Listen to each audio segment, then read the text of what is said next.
Celebox. Si Bianca Aquino'y maganda at pinipilahan ng maraming kalalakihan. Ngunit siya'y lumaki sa poder ng malupit niyang ina. Pero kahit ganon, ay nanatili pa rin siyang positibo sa buhay. Kaya mo to, Bianca. Ikaw pa ba? Pagising mo bukas, makakalimutan mo na rin ang pangyayaring ito. Sa kabilang banda naman ay si Emilio Villarico, isang matalinong binata ngunit tampulan ng tukso dahil sa mataba nitong pangangatawan. Ito rin ay may malaking paghanga para kay Bianca. Hindi mo ko kailangang bayaran. Libre ng pagtuturo ko sa'yo. Kahit gaano pa ako kabisi, handa akong maglaan ng oras para sa'yo, Bianca. Ganun kita kagusto. Naging matalik silang magkaibigan. Ngunit anong pangyayari kaya ang naging dahilan ng pagkasira ng iniingat-ingatan nilang pagkakaibigan? Paano kaya hihilom ang sugat na dulot ng nakaraan? At magagawa pa kaya nilang maibalik ang dati nilang samahan? Ating tunghayan ang isa na namang kwento ng pag-ibig na inihahandog ng Tales of Siren.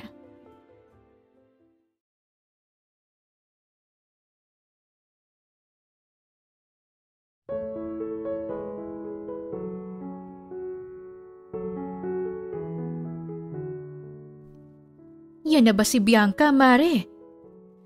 Tanong ng isang ginang kay Teresa.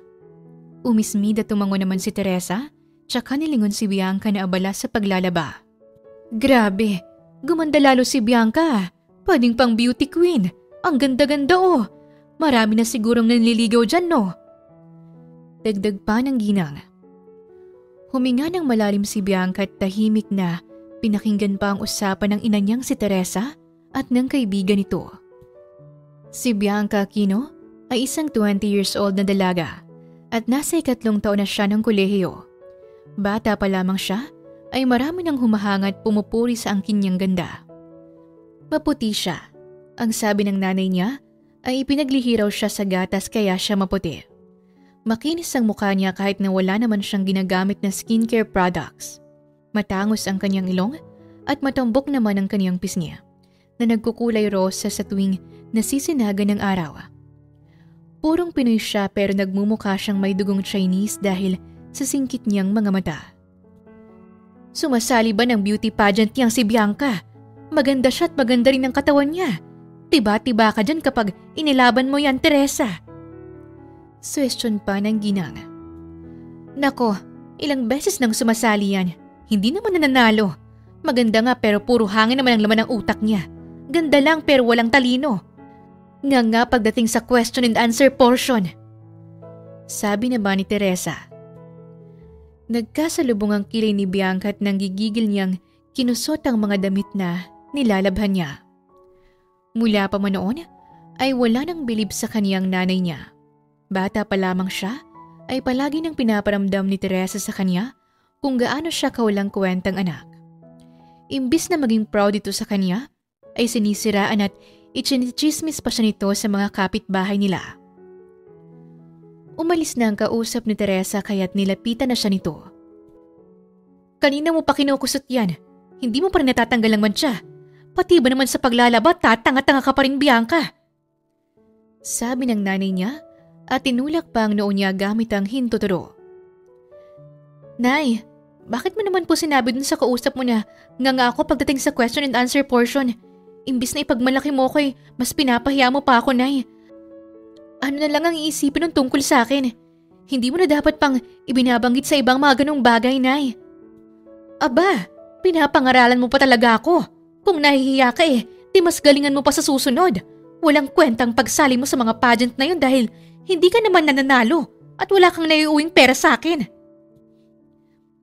Pera na naman, Nay.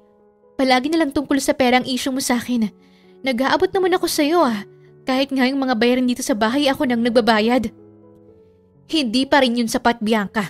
Buti pa yung anak ni Aling Betchay, nakasungkit ng foreigner. Kaya ayun, umasenso sa buhay, sumakses. Tayo, heto pa rin, isang kahig isang tuka. Tumigil ka na lang kasi sa pag-aaral at maghanap ka na lang ng AFAM na bubuhayin tayo at yung AFAM na madadala tayo sa Amerika. Gusto ko nang makaranas ng snow. Nay, napakabata ko pa po para sa ganyan. Kung gusto mo ikaw na lang ang maghanap ng AFAM, Nay. Wala na rin naman sa buhay natin si tatay At saka mas maganda naman kung makakapagtapos ako sa pag-aaral. Makakakuha ko ng magandang trabaho at yayaman na tayo. Sa hina ng kokote mo, hindi ka makakapagtapos. Kung ako sa'yo, sundin mo na lang ang sinabi ko. Giit ni Teresa at tinalikuran na siya. Hindi close si Bianca sa nanay niya. Bata pa lamang siya ay mainit na ang dugo nito sa kanya. May iba ng pamilya ang tatay niya. 12 years old siya noong iniwan sila nito. Nung umalis ang tatay niya, ay doon na mas sumobra ang pagmamaltrato ng kanyang ina. Bukod sa pisikal na pananakit ay palagi rin siyang nakakatanggap ng masasakit na salita. Lulong rin sa sugal si Teresa at wala na itong ibang iniisip kundi ang magwaldas ng pera sa pasugalan. Mukha rin itong pera kaya't bata pa lamang si Bianca ay nagtatrabaho na siya para lang mabigyan ng pera ang nanay niya. Lumaki siyang independent. Hindi na siya umaasa ng kahit anong tulong mula sa kanyang ina. Itinataguyod niya ngayon ang mag-isang pag-aaral niya. Tuwing gabi ay nagtitinda siya ng balot at mani. Nilalakad niya ang mahabang highway para lang maubos ang kanyang paninda. Nay, bumili na nga po pala ako ng ulam natin para hindi ka na magluto pa. Anunsyo niya pagka-uwi niya. Masayang masaya siya dahil naubos agad ang paninda niya at nakauwi siya ng maaga sa bahay nila. Naabutan niya si Teresa na nakaupo sa sofa at humihit-hit ng sigarilyo. Nilapitan niya ito at walang pagdadalawang isip niyang hinablot ang sigarilyo. Ibinato niya ito sa sahig at inapak-apakan para mamatay ang baga. Ano ka ba naman, Bianca? Bakit mo tinapon yan? Napakamahal pa naman ang sigarilyo ngayon. Bayaran mo yan, ha? Ibili mo na lang ako ng bago doon. Isang kaha para matagal maubos. Nay, makakasamahin sa kalusugan mo. Matanda ka na kaya dapat iniingatan mo ng sarili mo. Tama na po ang paninigarilyo. Nag-aaksaya ka lang ng pera kapag na-hospital ka. Saan tayo maghahanap ng pambayad sa ospital, Nay? Kung makapagsalita kay parang mas marami ka pang alam kaysa sa akin, Asik ni Teresa at tumayo ito. Marahas nitong hinablot ang kaniyang buhok. Hindi porket ikaw nagpapalamon sa akin ay may karapatan ka ng pagsalitaan ako ng kung ano-ano, Bianca. Anak lang kita. Kaya wala kang karapatan na mangialam sa mga desisyon ko sa buhay. Nay, masakit po. Daing niya habang pilit na inaalis ang kamay nito sa buhok niya. Padabog na binitawan ni Teresa ang buhok niya at binatukan siya. Sa susunod na pakialaman mo ulit ako, hindi lang yan ang aabutin mo sa akin. Huwag kang masyadong magmagaling dito. Nay, wala naman pong masama sa sinabi ko Iniisip ko lang naman ang makakabuti para sa'yo. Totoo naman talaga na sumasagot-sagot ka pa talaga. Gusto mo bang pektusan ko yung bunganga mo? Huminga ng malalim si Bianca at hindi na nakipagtalo pa. Kahit ano namang sabihin niya ay magiging mali pa rin ito sa pandinig ni Teresa. Inilapag niya sa tabi ni Teresa ang pagkaing dala niya. Kumain ka na, Nay. Magpapahinga na po ako. Saad niya at pumasok na siya sa kaniyang kwarto. Tinitiis niya ang lahat ng pananakit ni Teresa, verbal man o pisikal. Naging martir siya dahil umaasa pa rin siya na darating ang araw na magbabago rin ito. Kung tutuusin, ay pwede niya naman itong iwanan kaso hindi niya kaya. Si Teresa na lamang ang natitira niyang pamilya. Kapag iniwanan niya ito, ay magiging mag-isa na lamang siya sa buhay. At natatakot din siya sa maaaring mangyari sa nanay niya kapag iniwan niya ito. Minsan na kasi siyang naglayas. At noong naglayas, ay nagmakaawa si Teresa at sinabi sa kanya na wawakasan nito ang sarili nitong buhay kapag hindi pa siya bumalik. Kaya mo to, Bianca. Ikaw pa ba? Pagising mo bukas, makakalimutan mo na rin ang mga pangyayaring ito. Sabi niya sa kanyang sarili at humilata na sa kama. Kinaumagahan, maaga siyang gumising para maghanda ng babaunin niya sa eskwelahan nila. Nagtitipid kasi siya at mapapagastos lang siya kapag sa school cafeteria pa siya bibili ng pagkain. Mahal kasi ang mga ibinibenta doon. Good morning, Nay. Bati niya paglabas ni Teresa sa silid nito. Inirapan lang siya ng nanay niya. May narinig silang busina mula sa labas ng kanilang bahay. "Sino naman yon?" Takang tanong ni Teresa at naglakad ito papalapit sa bintana para sumilip. Kaagad itong napangiwi. "Nay, sino ba yung bumubusina sa labas?" Usisa ni Bianca. "Si Carding na naman. Ayaw ko talagang tantanan ng lalaking yan. Nandito na naman para umakyat ng ligaw sa'yo. Diyos ko naman, Bianca. Maraming ang nagkakagusto sa'yo pero puro mahihirap naman. Hindi ka nila may aangat sa kahirapan. Huwag na huwag kang papatol sa mga manliligaw mo, ha? Depende na lang kung mayaman." Litanya ni Teresa. Si Carding ay ang kapitbahay nila na may matagal ng paghanga para kay Bianca. Isa itong tricycle driver kaya ayaw na ayaw ito ni Teresa. "Nay, mabait naman po si Carding eh. Nililibre niyo nga po ko ng pamasahe sa tricycle." Depensa ni Bianca. "Pamasahe lang, kinilig ka naman. Nako, kung sa ganyang lalaki ka lang din naman kikiligin, mas mabuti pang itigil mo na yan. Hindi ka aasenso sa buhay niyan. Wala kang mahihita sa ganyang klase ng lalaki." Maganda si Bianca, kaya maraming nagtatangkang manligaw sa kanya sa barangay nila. Marami na siyang binasta dahil priority niya ang kaniyang pag-aaral. At isa pa, nangingialam din si Teresa. Kapag ayaw ni Teresa, babasta din agad yun ni Bianca. "Sige na po, Nay. Mauna na po ako." Paalam ni Bianca para hindi na sila magtalo pa. Lumabas na siya ng bahay. Nakita niya si Carding na nakasandal sa kulay pulang tricycle nito. Nakangiti ito sa kanya at kinikindatan pa siya. Si Carding ay mas maliit ang height kumpara kay Bianca. Hindi rin ito kagwapuhan. Nakasuot ito ng puting sando at may good morning towel na nakasabit sa balikat nito. "Carding, bakit nandito ka na naman?" Marahan niyang tanong. "Ihahatid kita sa eskwelahan mo, mahal kong Bianca. Tara na, sumakay ka na." "Carding, naging mabuti ka sa akin. Palagi mo kong nililibre ng sakay dyan sa tricycle mo pero kasi alam mo naman na hindi pa ako handang pumasok sa isang relasyon, hindi ba? At saka marami pa akong iniisip. Marami pa akong kailangang unahin kaysa ang pagkakaroon ng boyfriend. Ayoko kitang saktan pero harapin mo sana ang katotohanan. Hindi talaga kita gusto." Diretsahan niyang sinabi. Ayaw niya na kasi itong paasahin pa. "Aray naman, ang aga pa pero winasak mo na agad ang puso ko, Bianca." Pagdadrama ni Carding. "Sorry talaga." Biglang humalakhak si Carding. "Biro lang, ayos lang naman. Sanay naman akong nababasted eh. Matagal ko na rin namang alam na wala talaga akong pag-asa sa'yo." "Sana maging magkaibigan pa rin tayo, Carding. At yung mga panlilibre mo sa akin ng sakay dyan sa tricycle mo, kwentahin mo lahat at babayaran kita." "Para ka namang others, Bianca. Hindi mo na ako kailangan pang bayaran. Gusto ko namang ilibre ka eh. Friends pa rin tayo." "Salamat sa pag-intindi, Carding." "Kahit na sinaktan mong damdamin ko, ihahatid pa rin kita sa eskwelahan mo."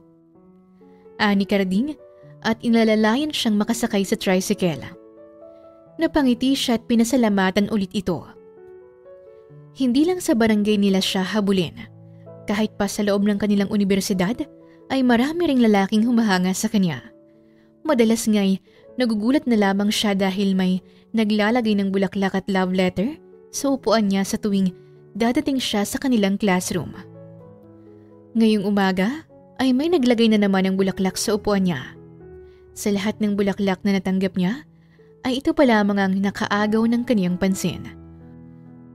Puro roses kasi ang natatanggap niya at ngayon pa lamang may nagbigay ng isang bouquet ng sunflower, ang paborito niyang bulaklak. Nakangiti niya itong inamoy. "Sa dami ng nagbigay sa'yo, ngayon ka pa lamang natuwa ng ganyan." Saad ng seatmate at matalik niyang kaibigan na si Ana. "Kung sino man ang nagbigay nito, siya lang ang nagbigay ng paborito kong bulaklak. Coincidence lang kaya ito o alam niya talaga ang paborito ko?" Pangangatwiran naman niya at tiningnan ng maliit na papel na nakasiksik sa mga bulaklak. Ano yan? Usisa ni Ana. Kaagad namang binasa ni Bianca ang nakalagay sa papel. Hi Bianca, matagal na akong may crush sa'yo. At siguro ito na ang tamang oras para kumilos ako at manligaw sa'yo. Sana magustuhan mo yung bulaklak. Nagmamahal, Leo. Biglang tumigil si Ana at pabiro siyang sinabunutan. Hala, Leo raw. Pangalan pa lang ang lakas na ng dating. Grabe, nakakakilig. Feeling ko gwapo yan tapos may dimples, abs at malaking biceps. Komento nito. Pinamulahan ng pisngi si Bianca. Wala naman akong pakialam kung gwapo siya o hindi.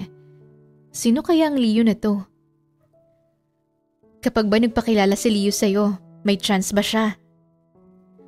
Huminga ng malalim si Bianca at kagad na umiling. Inaamin ko naman na natutuwa ako sa bulaklak na ibinigay niya pero hindi pa ako handang pumasok sa isang relasyon, Ana. Kahit pag gaano pa siya kagwapo at kayaman. Bianca naman? Sayang yan! Tumawa si Bianca. Marami namang ibang babae. Makakahanap pa siya. Kapag nakita kami ng Leo na to, babasta din ko agad siya. Determinado niyang sinabi.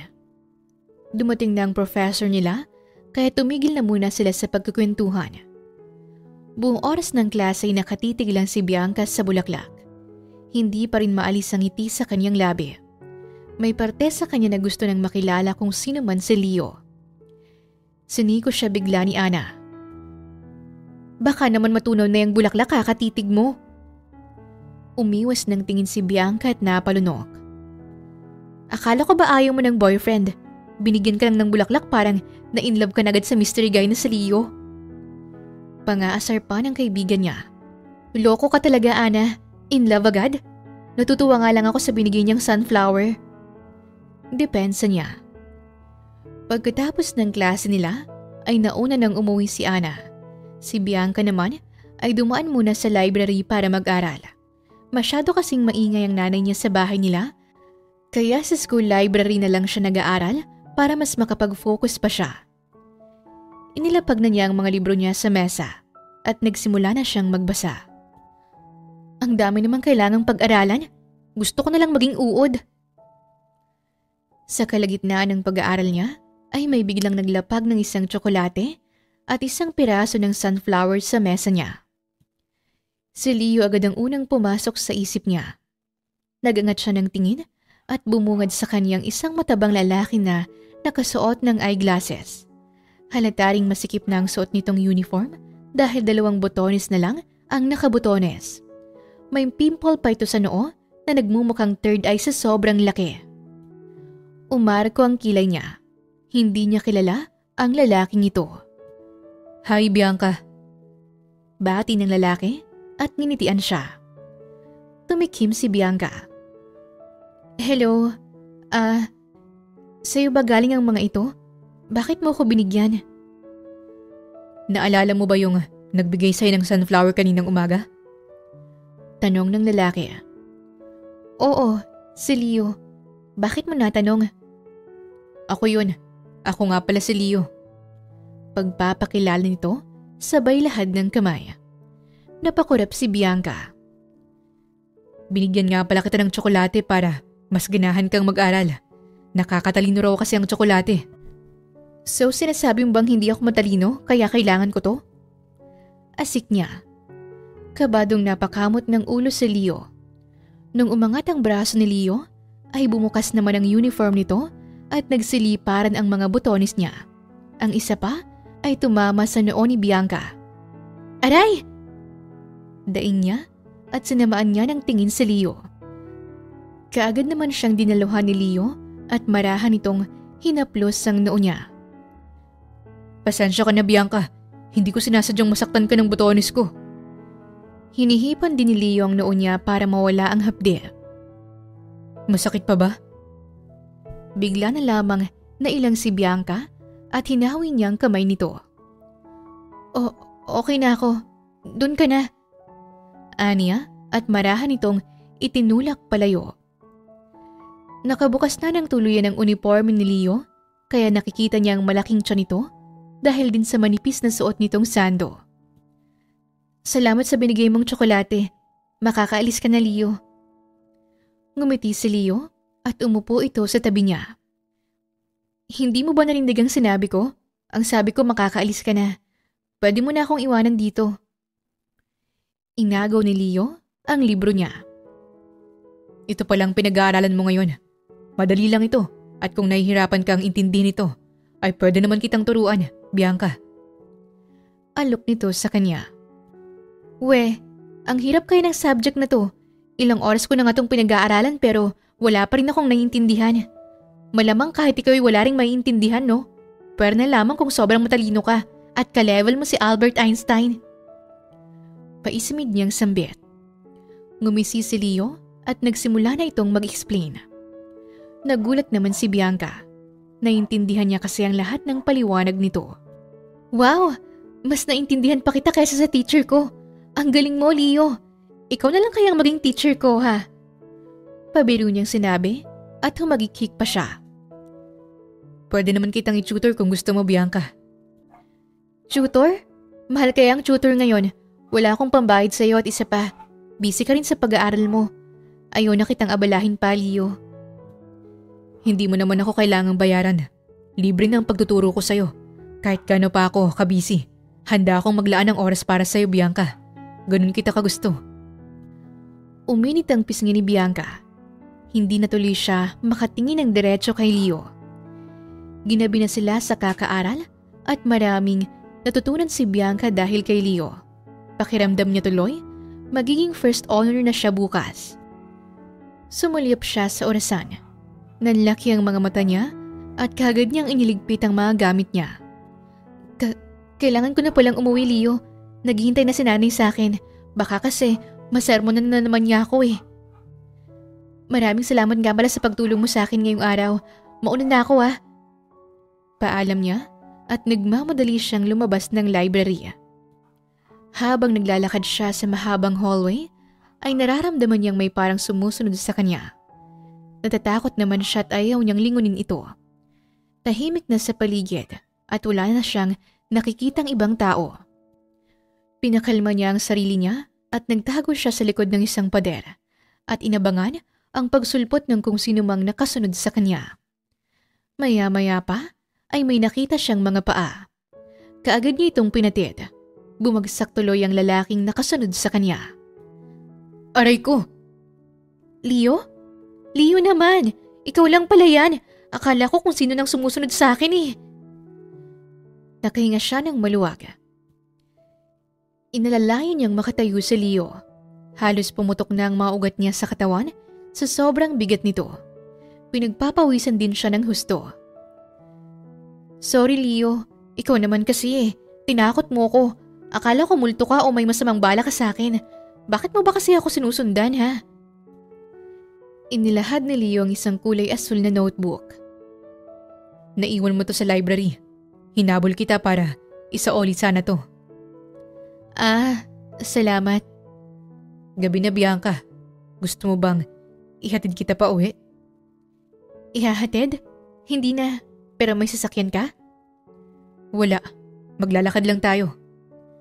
Ani Leo at napakamot na naman ang ulo. Hindi na. Kaya ko namang umuwing mag-isa. Baka hinahanap ko na rin sa inyo, Leo. Salamat ulit sa pagbabalik nitong notebook ko. Anya at nilampasan na ito. Buong akala ni Bianca ay hindi na niya ulit makikita si Leo. Pero kinabukasan ay nakaabang ito sa labas ng classroom nila. Leo, bakit ka nandito? Hinihintay kitang dumating. May ibibigay kasi sana ako sa'yo. Ang dami mo nang binibigay sa akin. Hindi ka na sana nag-abala pa. Handa akong ibigay ang lahat sa'yo, Bianca. Lahat ng gusto mo. Hirit pa ni Leo. Malakas na natawa si Bianca. Ang aga pa pero humihirit ka na agad. Ano nga palang ibibigay mo sa akin? Inilahad ni Leo ang isang kulay pulang box. Ano yan? Buksan mo. Binuksan na ni Bianca ang kahon at bumungad sa kaniyang 10 cookies. Hindi ako marunong mag-bake pero nag-practice ako para mabigyan ka. Sana magustuhan mo. Kung hindi masarap, igagawa na lang kita ulit. Nag-bake ka para sa akin? Sure kang gawa mo talaga to? Ang galing naman. Sa tanang buhay ko hindi pa ako nakakatikim ng cookies. Para sa akin ba talaga to, Leo? Walang pag-aalinlangang tumango si Leo. Sa susunod ay cupcake naman ang gagawin ko para sa'yo. Puro matatamis ah. Baka naman masira na ang ngipin ko niyan. Wala pa naman akong pambayad sa dentista. Pagbibiro niya, kaya napakamot ng ulo si Leo. Ayaw mo ba ng matamis? Sige, gagawin kita ng iba sa susunod. Ano bang paborito mong pagkain, Bianca? Hoy, nagbibiro lang naman ako. Ayos lang kahit anong ibigay mo sa akin. Hindi naman ako mapili sa pagkain. Pero mas maayos kung hindi ka na nag-aabala pa ng ganito, Leo. Ang dami kayang bayarin sa school tapos inuuna mo pa akong paggastusan. Handa akong ubusin ng lahat ng pera ko para sa'yo, mahal ko. Napaubos si Bianca. Mahal ko? Anong mahal? Tumawa lang si Leo at naglakad na palayo. Nakangiti naman itong sinundan ng tingin ni Bianca. Napailing pa siya. Hays, ang cute mo, Leo. Sabi niya at tinikman na ang cookies. Ang laki yata ng smile mo ah. Puna ni Ana na bigla-bigla na lang sumulpot sa likuran niya. Dumampot pa ito ng cookies. Ang sarap naman ng cookies na to. Kanino galing to? Bigay ni Leo. Sinong Leo? Ah! Yung Leo na nagbibigay sa'yo ng bulaklak? Nagkita na kayo? Oo. Kakaalis niya nga lang eh. Kakaalis? Nasa na? Luminga sa paligid si Ana. Teka! Siya ba yung lalaking kausap mo kanina? Yung mataba? Hindi naman siya mataba ah. Chubby lang. Depensa ni Bianca. Akala ko pa naman pogi yung Leo. Ngiwi ni Ana at dismayado sa nalaman. Grabe ka, Ana. Cute naman siya. Lalo na sa suot niyang eyeglasses. At mabait kaya si Leo. Nakangising sinundot ni Ana ang tagiliran niya. Ay! Parang may naaamoy akong kakaiba. Inamoy-amoy ni Bianca ang sarili niya. Naligo kaya ako? Sure ako na hindi ako yung naaamoy mo. Aniya at tinuro ang dumi ng pusa na nasa sahig. Yan yata yung naaamoy mo, tain ng ligaw na pusa. Hindi yan. Naaamoy ko na parang may something ka na yata kay Leo ah. May gusto ka na rin doon no? Umamin ka, Bianca. Wala. Pero gusto ko siyang maging kaibigan. Kaibigan lang ba talaga? Kapag hindi mo pa tinigil yung kakaasar mo sa akin, hindi na talaga kita bibigyan itong cookies. Joke lang, Bianca. O sige na, hindi na kita aasarin pa. Araw ng Sabado, walang pasok si Bianca kaya namalengke na muna siya. Habang pumipili siya ng mga isda ay isang pamilyar na boses ang narinig niya. Magkano pong 1 kilo nitong galunggong? Napalingon siya sa kabilang tindahan ng mga isda at hindi nga siya nagkakamali. Nakita niya si Leo. Nakasuot ito ng puting t-shirt at kulay pulang basketball short. Napalingon naman si Leo sa kanya at nagtama ang paning nila. Bianca? Tawag ni Leo at nilapitan siya. Hindi ko inaasahang makikita kita dito, Leo. Namamalengke ka rin pala tuwing Sabado? Oo, wala kasing mautusan sa bahay namin. Patapos ka na ba, Bianca? Oo, pauwi na rin ako. Pwede bang wag ka na munang umuwi? Pwede bang kumain muna tayong dalawa? May alam akong kainan malapit dito. Nako, wala akong pera para dyan. Sapat lang ang budget ko para sa mga gulay at isda. Ililibre kita. Palagi mo na lang ako nililibre. Nakakahiya na eh. Hindi mo kailangang mahiya sa akin. Tara na.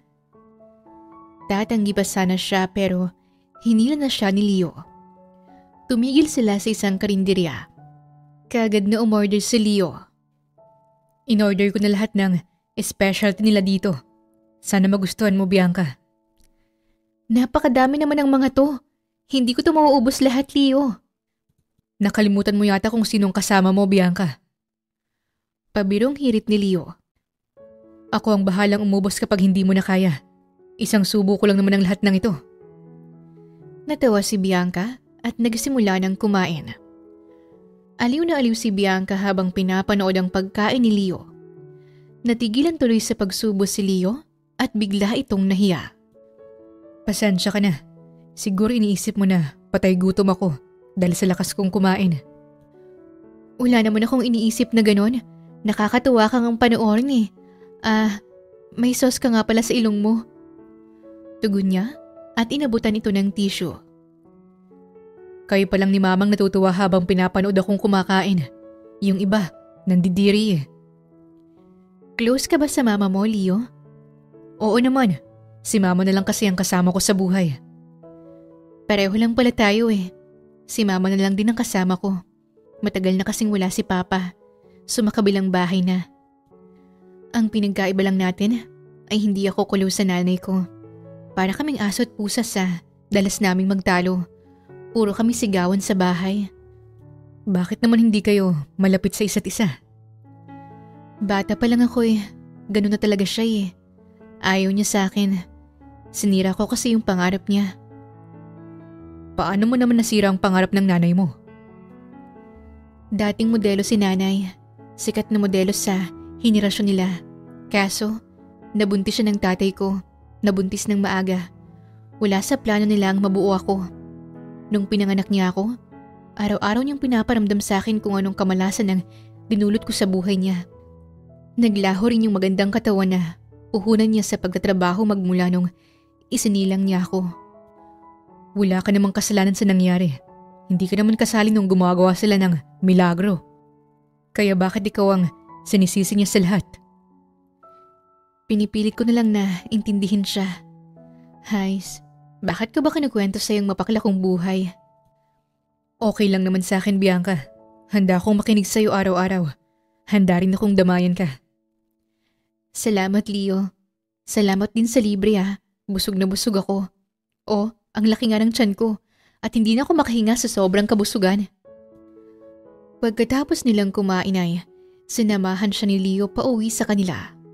Malapit lang kasi ang bahay ni Bianca sa palengke, kaya sinabayan na siya ni Leo sa paglalakad.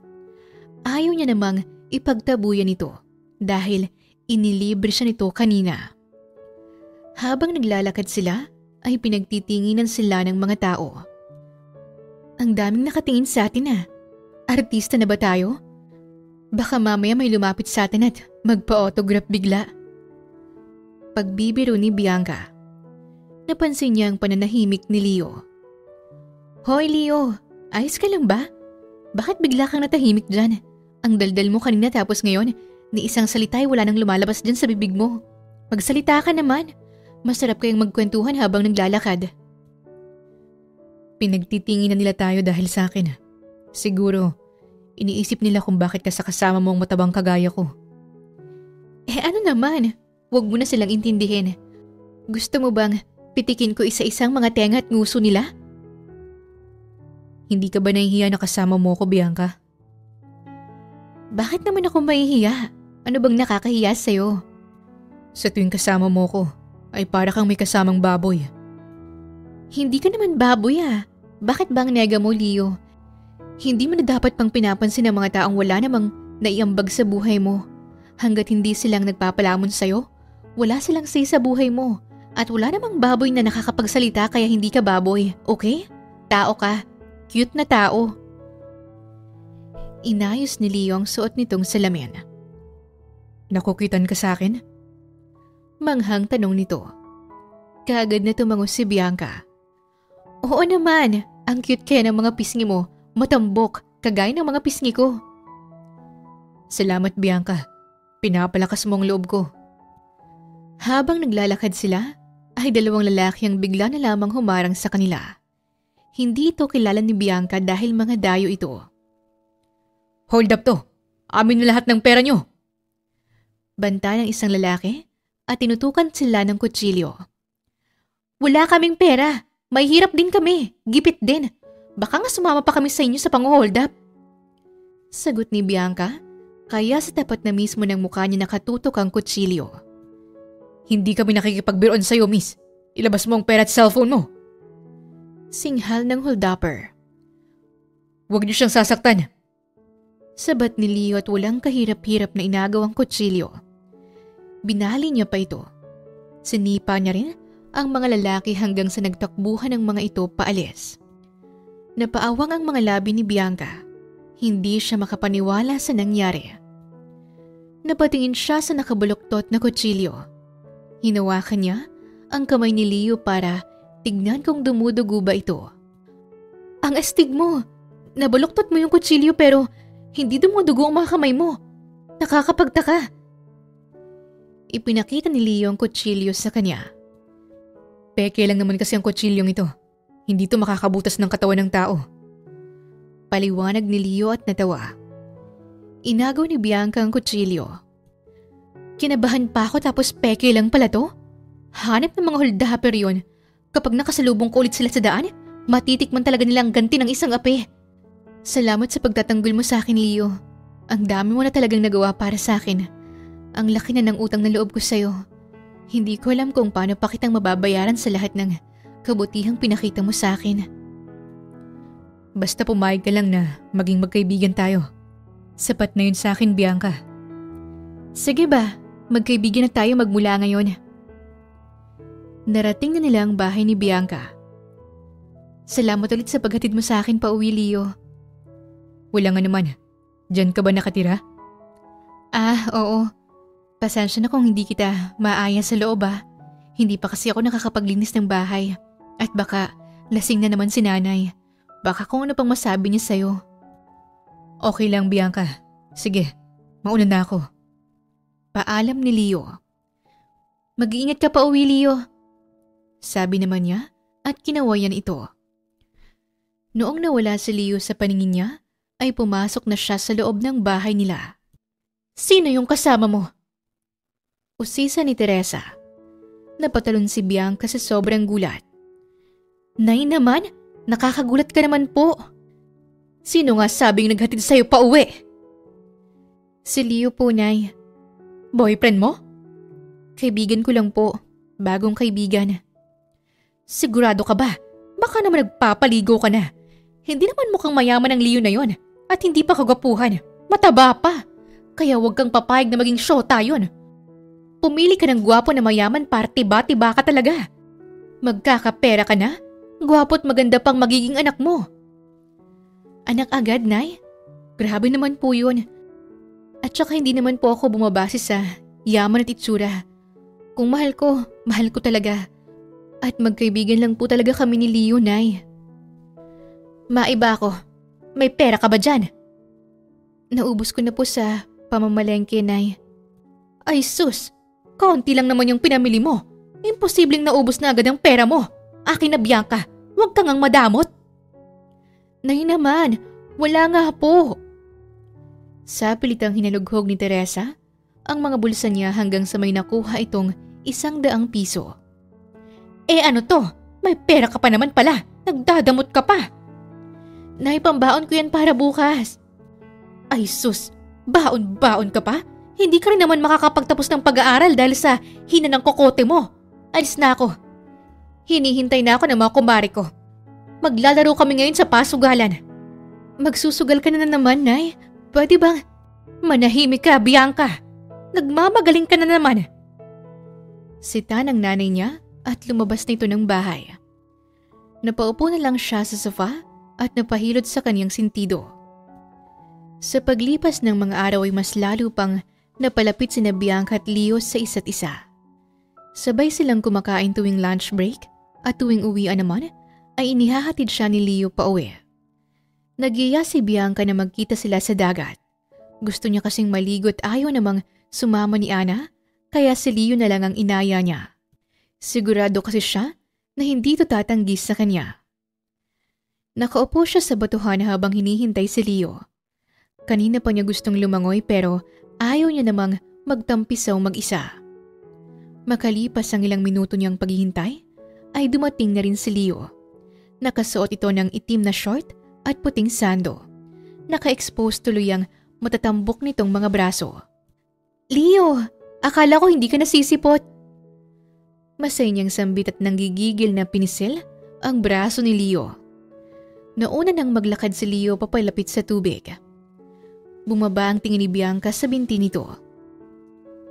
Leo, may tattoo ka pala sa binti? Aniya. Hindi tattoo yan. Balat ko yan. Talaga? Ang astig naman ng balat mo. Hugis bituin. Kakaiba. May nakita na akong hugis puso pero ngayon pa lang ako nakakita ng hugis bituin. Komento niya. Kung dala lang niya ang telepono niya, ay baka kanina pa niya kinuhanan ng litrato ang balat nito. Hinawakan ni Leo ang kamay niya at hinila na papunta sa tubig. Nawalan siya ng balanse. Mabuti na lang at nasalo siya nito. Muntik pang magtama ang kanilang mga labi. Pinamulahan ng pisngi si Bianca at kagad siyang lumangoy palayo kay Leo. Winisika naman siya nito ng tubig. Inabot na sila ng hapon kakalangoy at enjoy na enjoy sila kahit silang dalawa lang. Inabangan din nila ang paglubog ng araw. Isang araw pag-uwi niya sa bahay nila ay nabanggit ng nanay niyang tungkol kay Leo. Mayaman pala yung Leo, Bianca. Kaya na ba nun? Kung ako sa'yo, juwain mo na yon. Tiba-tiba tayo kapag nagkataon. Huwag mo nang pakawalan yon. Inilapag niya ang bag niya at naguguluhan niyang tinignan si Teresa. Anong pinagsasabi mo, Nay? Paano naman naging mayaman si Leo Hikaos din po yun sa buhay. Naglalakad nga lang po yun pauwi sa kanila At saka wala na ring trabaho ang mama niya at wala na siyang ama na sumusuporta sa kanya. Mayaman nga kasi siya. Nakita ko yung bahay niya. Napakalaki. Parang mansyon. Paano mo naman po nakita ang bahay ni Leo? Sinundan ko siya nung nakaraan. Nung inihatid ka niya rito. Ano? Bakit mo naman sinundan pa si Leo, Nay? Paano kung nahuli ka niya? Di magtataka yun at matatakot sa'yo. Baka isipin pa niya na may masama tayong balak sa kanya. Wala ka pa talagang masyadong alam sa kaibigan mong si Leo, anak. Kahit yata ang buo niyang pangalan ay hindi mo rin alam. Basta. Kapag niligawan ka nun, sagutin mo agad. Kapag hindi ka naman niligawan, ikaw na mismo ang dumiskarte sa kanya. Ikaw na mismo ang manligaw kay Leo. Po? Nay, kung ano-ano na lang ang sinasabi mo. Lasing ka na naman yata Magpapahinga na po ako. Sa susunod na lang po ulit tayong mag-usap. Matulog ka na rin, Nay. Sumapit ang araw ng Martes. Habang naglilinis si Bianca sa silid ng kanyang ina, ay napansin niyang nakaumbok sa kama. Tinanggal niya ang mga sapin at bumungad sa kanyang napakaraming pera. Ano to? Bakit may ganito kadaming pera si Nanay? Taka niyang tanong. Narinig niyang paparating si Teresa, kaya kagad siyang bumalik sa paglilinis. Inayos niya rin ang kama. Bianca, anong ginagawa mo rito sa kwarto ko? Sita nito sa kanya. Naglilinis po, Nay. May pinakailaman ka ba? Wala naman po. O siya, aalis muna ako. Palagi ka nalang umaalis, Nay. Saan ka na naman po ba pupunta? May kikitain akong mahalagang tao. Sino naman po? Huwag nang maraming tanong, Bianca. Kailangan ko nang umalis. Nagtataka si Bianca kung paano nagkaroon ng maraming pera ang nanay niya kaya naman napagpasyahan niyang sundan ito. Pumasok ang nanay niya sa isang coffee shop. Nagulat siya dahil nakita niya rin si Leo doon. Tumigil ang nanay niya sa harapan ni Leo. Bakit nagkikita si nanay at Leo? Ano to? Ano bang nangyayari? Mabuti na lamang at may dala siyang sombrero kaya ginamit niya ito pantakip sa mukha niya at pumasok na rin siya sa loob ng coffee shop. Umupo siya sa mesang malapit lang kina Leo at Teresa. Ito na po yung perang pinangako ko sa inyo kahapon, Aling Teresa. Sabi ni Leo at may iniabot na sobre. Makapal ito at maraming lamang pera. Nako, salamat talaga, Leo. May pampacheck up na rin ako. Lumalala na kasi ang sakit ko. Saad naman ni Teresa. Kumunot ang noo ni Bianca. Anong sakit? Wala naman siyang sakit. At may libreng check-up naman kaya bakit nangingi siya ng pera kay Leo? Nay, anong modus mo na naman ba ito? Idinamay mo pa talaga si Leo sa kalokohan mo. Malamang ipangsusugal mo lang yung pera. Pati ba naman sa kaibigan ko, ginagamit mo sa pansarili mong interes. Dismayadong sinabi ni Bianca at masamang-masama ang loob niya sa kanyang ina. Kaya palang dami mong pera. Galing palang lahat ng yun kay Leo. Kawawa naman si Leo. Kailangan ng matigil ang ginagawa mo, Nay. Nilisan na ni Bianca ang cafe bago pa siya mahuli ni Teresa. Alam na niya ang modus ng nanay niya pero hindi niya ito pinapahalata. Plano niyang matigil ng panloloko nito kay Leo pero kahit naman anong sabihin niya sa nanay niya ay alam niyang hindi siya papakinggan nito. Isa lang ang naiisip niyang solusyon at yun ay ang iwasan si Leo para na rin lumayo na ito sa kanya at para rin mapalayo na ito sa kanyang ina. Kailangang maputol na ang koneksyon nilang dalawa. Kaya naman noong nagdapat ng pag-ibig si Leo sa kanya ay binasted niya ito at ipinahiya sa harap ng maraming tao. Gustong gusto kita, Bianca. Pwede ba akong manligaw sa'yo? Tanong ni Leo habang nakaluhod ito at may inilalahad na bulaklak at teddy bear. Sorry Leo, hindi pwede. Ayos lang. May next time pa naman, Bianca. Wala na. Wala nang next time, Leo. Ayaw na kitang maging kaibigan. Ayoko na sa'yo. Pinagtitisan lang naman kita dahil naawa ko sa'yo. Wala kang kaibigan kaya kinaibigan kita. At isa pa, kaya rin kita kinaibigan ay dahil nililibre mo ako palagi. Ginamit lang kita, Leo. Sa katunayan, nandidiri ako sa tuwing magkasama tayo. Ang taba-taba mo kaya nakakahiya kang kasama. At pawisin ka pa tapos hahawak-hawak ka sa akin. Bakit mo ba sinasabi ang mga yan, Bianca? Akala ko, totoong magkaibigan tayo. Bakit mo ko sinasaktan ng ganito? Kasi ayoko nga sa'yo. Magmula sa araw na to, ay ayaw na kitang maging kaibigan. Ayaw na rin kitang makita. At higit sa lahat, itatak mo dyan sa kote mo na kahit kailan ay hindi ko magugustuhan matabang kagaya mo. Huli niyang sinabi at tinalikuran na ito. Dumiretso siya sa CR at doon na tuluyang bumuhos ang mga luha niya. Hindi niya naman gustong saktan si Leo pero kailangan niyang gawin yon para lang sumama ang loob nito sa kanya. Gusto niyang lumayo ito sa kanya. Yun lang ang tanging paraan para hindi na lumala pa ang modus ni Teresa. Ayaw niyang madami si Leo sa pagiging mukhang pera ng nanay niya. Magmula nung nangyari yon ay hindi na niya muli pang nakita si Leo. Nag-transfer na kasi sa ibang university si Leo. Naputol na rin ang kung anumang koneksyon nilang dalawa. Gabi-gabi na lang umiiyak si Bianca. Hindi niya may tatanggi sa sarili niya na mahal na rin niya si Leo. Pero huli na ang lahat. Hindi na niya ito kasama at nasaktan niya ito ng todo. Bianca! Sigaw ni Teresa mula sa labas ng kaniyang kwarto. Paulit-ulit pa nitong kinakalampag ang pinto niya. Ano na naman ba, Nay? Pinuntahan ko ang bahay ni Leo pero wala na raw sila doon. Alam mo ba kung nasan sila lumipat? Ano naman kung wala na si Leo doon, Nay? Bakit pa apektado ka, ha? Ang tanga mo talaga, Bianca. Ni hindi pa natin nahuhututan si Leo.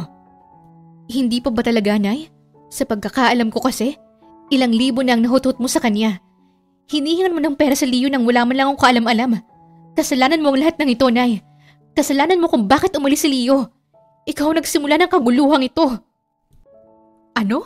Bakit mo ako sinisisi? At ano naman sa'yo kung pinipirahan ko ang tabatsoy na yon? Mayaman naman yun eh. Barya lang sa kanya yung mga hinihingi ko.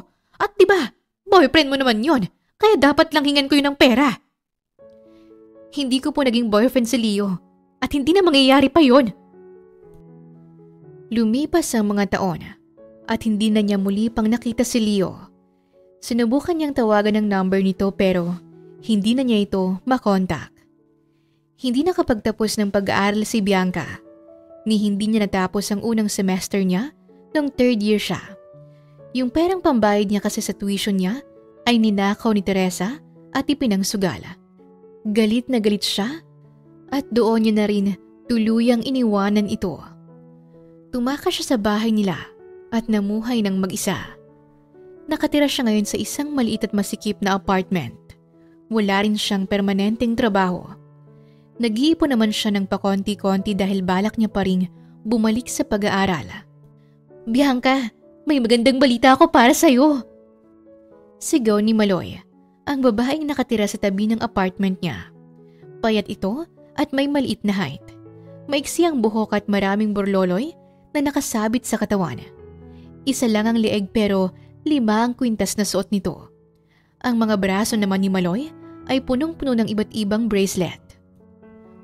Tumigil sa pagwawali si Bianca at nakangiti itong tiningnan. Tanggap ka na raw! Pwede ka nang magsimula sa trabaho bukas! Anunsyo ni Maloy at niyakap nilang isa't isa. Thank you, Lord! Hindi mo talaga ako pinapabayaan. Ani Bianca at napatili pa sa sobrang tuwa. Natanggap kasi siya bilang isang janitress sa napakalaking kumpanya. Janitress din si Maloy doon at si Maloy din ang dahilan kung bakit nakapag-apply at natanggap siya agad.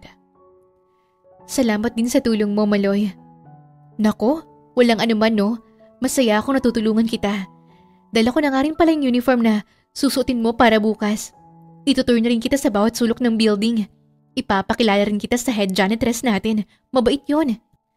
Yung may-ari naman ng kumpanya ay matagal pa bago mo makita. Nasa bakasyon pa kasi yun. Alam mo ba, napaka-pogi niya. Balita ko single pa yun. Nasaktan kasi nun kaya hindi na umibig ulit. Mabilis na lumipas ang mga araw at nakapag-adjust na agad si Bianca sa bago niyang trabaho. Nakakapagod at nakakangawit ng braso ang ilang oras na pagmamap ng sahig pero hindi na ito iniinda pa ni Bianca. Ikaw ba, Bianca? Napatingin siya kay Maloy. Tinaasan niya ito ng kilay at nagtataka niyang itinuro ang kaniyang sarili. Anong ako? Tanong niya. Nasa kantin sila at kumakain ng lunch. Kanina pa niya iniisip ang mga bayarin at utang niya, kaya hindi niya narinig kung anong pinag-uusapan ng mga kasamahan niyang janitress. Pinag-uusapan kasi namin ng tungkol sa love life. May love life ka na rin ba? Paliwanag ni Maloy sa kanya. Nasamid tuloy siya. Nasamid ka? Malamang meron yan. Pangaasar ni Maloy at naghiyawan naman ng iba pa nilang mga kasama sa mesa. Wala akong love life. Hindi pa ako nagkaka-boyfriend. Nagsisinungaling ka naman yata eh. Sa ganda mong yan. Walang maniniwala sa sinabi mo, Bianca. Totoo nga kasi, Maloy. Dati kasi sobrang focus ako sa pag-aaral at ang daming nangyari sa buhay ko. Hindi ko na naisingit pang pakipagrelasyon. Ang boring naman ng buhay mo. Puro drama. Wala man lang romance. Ibig bang sabihin, hindi ka pa nai-inlove? Biglang sumagi sa isipan niya si Leo. Sa dami ng nagtangkang manligaw sa kanya noon, si Leo lang ang nag-iisang tumatak sa kanya. Ilang taon nang nakalipas pero hindi pa rin niya ito magawang kalimutan. Nagsisisi pa rin siya sa masasakit na salitang nasabi niya. Sinubukan niyang hanapin noon si Leo pero hindi niya ito natagpuan. Hindi niya rin kasi alam kung ano ang buo nitong pangalan. Sa tagal nilang magkaibigan, hindi man lang niya inalam kung anong apelyido o middle name nito. Ni hindi niya kilala kung sino ang mga magulang ni Leo. Basta ang alam lang niya ay masaya siya kapag ito ang kasama niya. Uy, tulala ka na naman. Siguro meron no. So, kanino ka na in love? Pangalanan mo naman at kung may social media ba siya para matignan natin. Giit ni Maloy. Malalim na napabuntong hininga si Bianca.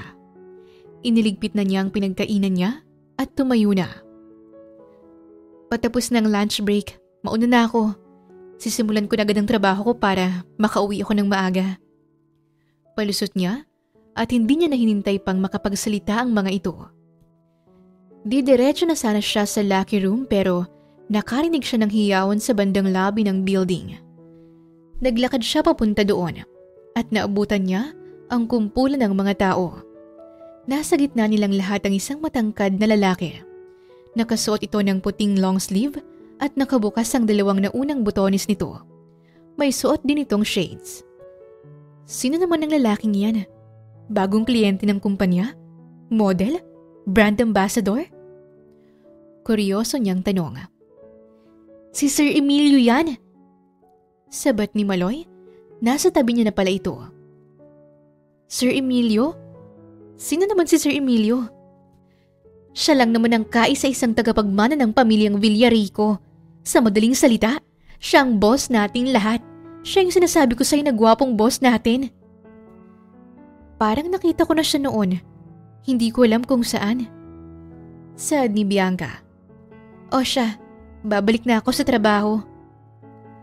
Hinila ni Maloy ang braso niya. Hindi mo man lang ba tititigan ng matagal ang perpektong mukha ni Sir Emilio? Magkakapera ba ako kapag tinitigan ko ang mukha niya? Grabe ka talaga, Bianca. Puro pera na lang ang nasa isip mo, kaya hindi ka nagkaka-boyfriend eh. Pera na ang nagpapatakbo sa mundo ngayon. Ano naman ang ambag ng mga gwapo at hindi naman ako kikita ng pera kapag inubos ko ang oras ko kakatitig sa Sir Emilio Villarico na yan. Pal naman to. Doon ka na nga lang. Kita-kits na lang tayo mamaya. Dito na muna ako. Ang gwapo talaga ni Sir. Sana jowain niya na ako.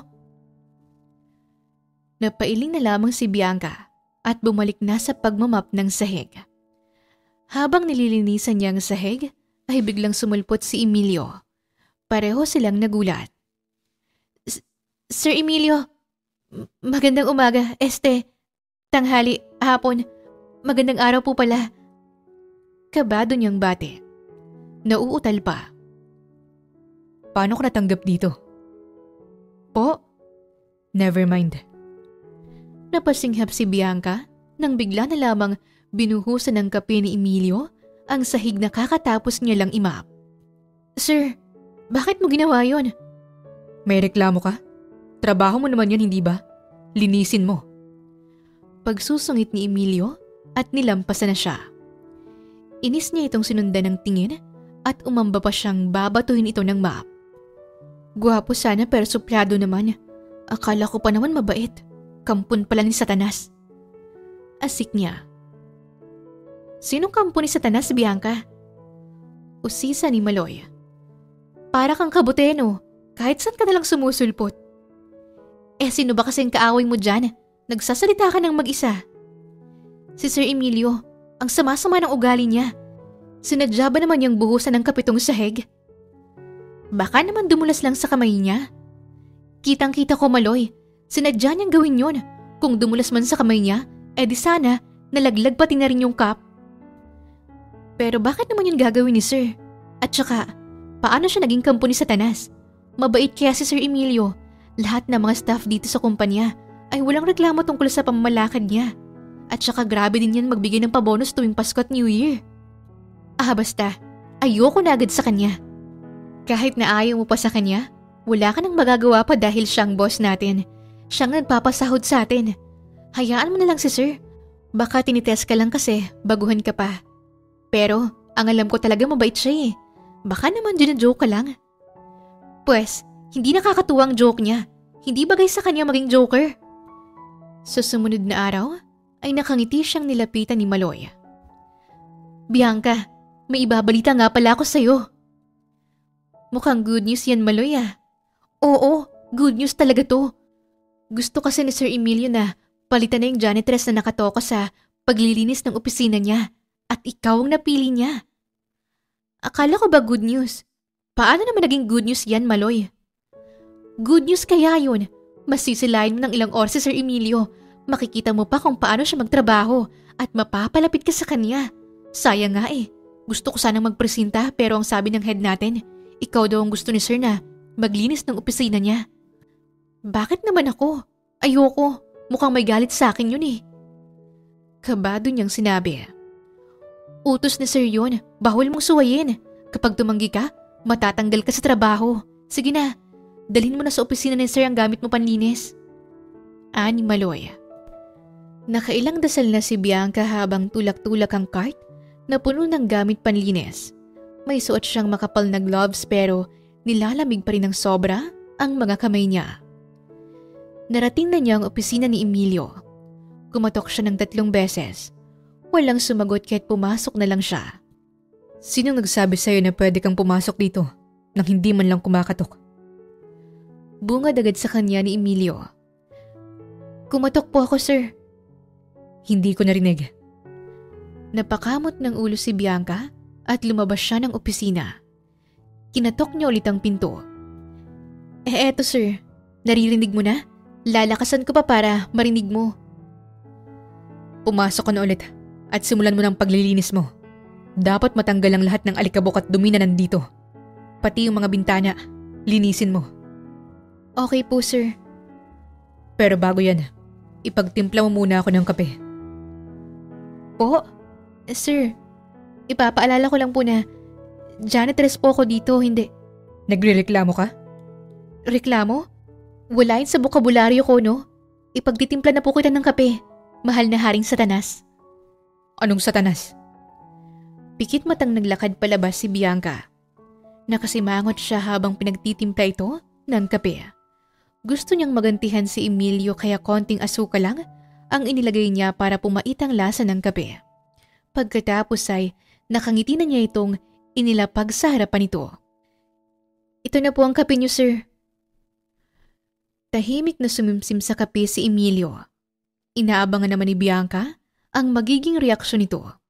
Umaasa siya na mapapangiwi at magrireklamo ito pero walang naging kakaibang reaksyon ng binata. Sir, hindi po ba mapait? No, masarap nga eh. Mula ngayon, ikaw nang palaging magtitimpla ng kape ko. Nadagdagan pa ang trabaho ko. Hays. Ismid niya at ninitian si Emilio. May dagdag sahod ba yan, sir? Sinamaan siya ng tingin ni Emilio. Joke lang po. Magmamap na po ako. Enjoyin mo lang yung kape mo, sir. Sana masamid ka. Anong sinabi mo? Ngumiti lang si Bianca at nagsimula na sa paglilinis. Sobrang lawak ng opisina ni Emilio. Sakop kasi nito ang isang buong floor kaya aabutin siya ng siyam-siyam bago niya ito matapos. Maraming aircon sa opisina nito pero tagaktak pa rin ang pawis niya. Sir, pwede bang magpahinga muna ako? Baka kasi makomatose na ako sa sobrang pagod at gutom eh. Aniya. Mula sa computer ay lumapit ang tingin ni Emilio sa kanya. Bawal. Wala pang lunch break. Ang lupit mo naman. Sinong malupit? Wala po, sir. Makalipas ang ilang minuto ay isang lalaki ang biglang dumating at may dala itong mga pagkain. Kaagad na natakam si Bianca nang maamoy ito. Nakita niya ang pizza at burger. May juice din at ilang chips. Napatingin ulit si Emilio sa kanya. Kung nagugutom ka, kumain ka na muna. Anito habang sumusubo ng chips. Nagmamadali namang kumuha ng pagkain si Bianca. Sure ka, sir? Akala ko ba bawal pa kasi wala pang lunch break. Hinablot ni Emilio ang hawak niyang pagkain. Kung ayaw mo diwag. Ikaw na ngang binibigyan. Ang dami mo pang tanong. Kaagad niya naman itong hinablot pabalik. Naninigurado lang naman po ako, sir. Kakainin ko na po to, sir, ha? Wala nang bawian kapag nilagay ko na to sa bunganga ko. Umirap si Emilio. Grabe. Ngayon na lang ulit ako nakatikim ng gantong pagkain. Yung huling kain ko ng pizza nung nilibre ako ni Leo. Saad niya at malungkot na kinagat ang pizza. Sinong Leo? Boyfriend mo? Tanong naman ng boss niya. Hala, napalakas palang pagkakasabi ko. Huwag mo na pong alamin kung sino si Leo, sir. Matagal na siyang wala sa buhay ko. Parating na lang siya ng mapait kong nakaraan. Ex mo ba si Leo? Chismoso ka pala, sir. Tinatanong ko lang naman. Hindi ko po siya ex. Hindi naman naging kami. Bakit hindi naging kayo? Iniwan niya na po ako eh. Sagot niya at naluluha pa. Baka naman sinaktan mo siya, kaya siya umalis. Baka may nasabi kang hindi maganda sa kanya. O baka pinahiya mo siya sa harap ng maraming tao. Sabi pa ni Emilio. Po? Wala. Kumain ka na lang dyan. Ubusin mo yan lahat. Aalis muna ako. May meeting pa ako. Sagot ni Emilio at mabilis nitong nilisan ang opisina.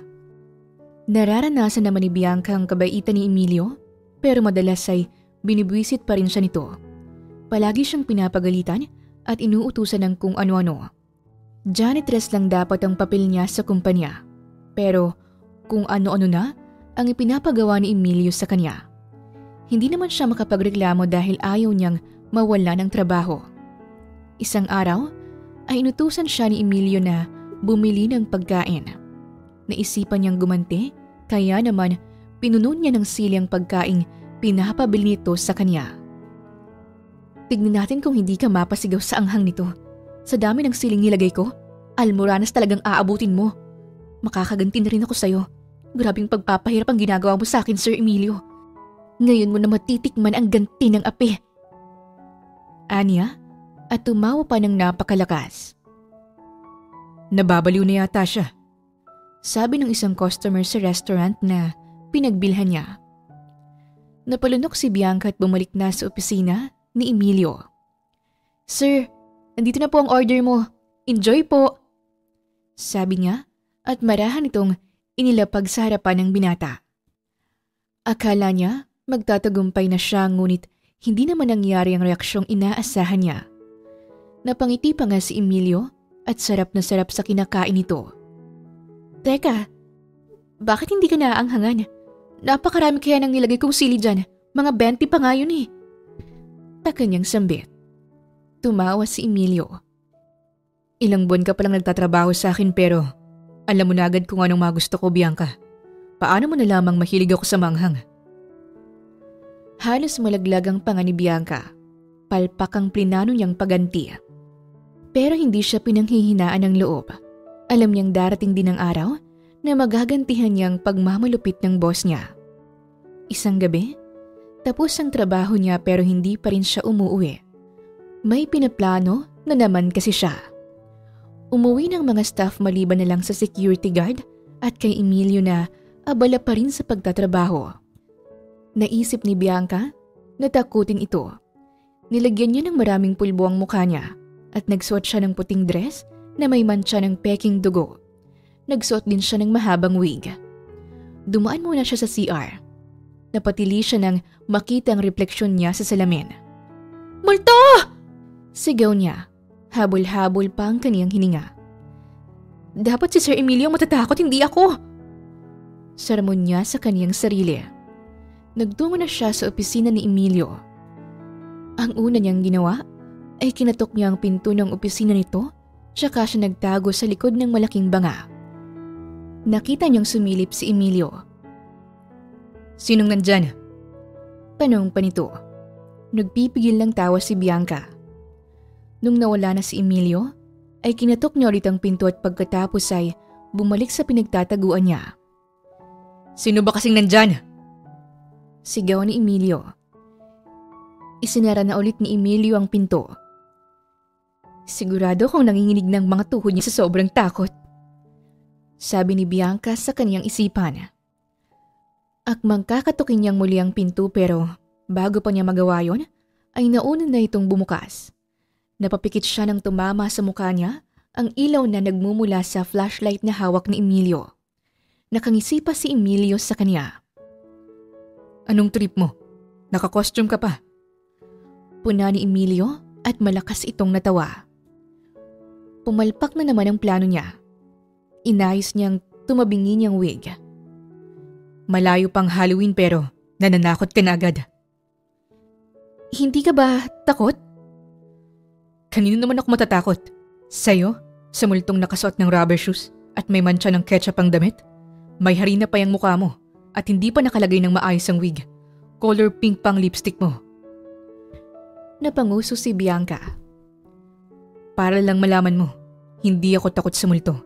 Kung pwede nga lang, ilips to lips ko pa sila. Napangiwi si Bianca. Gusto mo bang masampulan? Hirit ni Emilio. Masampulan po ng alin, sir? Kabadong tanong niya. Humakbang si Emilio papalapit sa kanya. Panay atras naman siya hanggang sa pader na ang nasa kanyang likuran.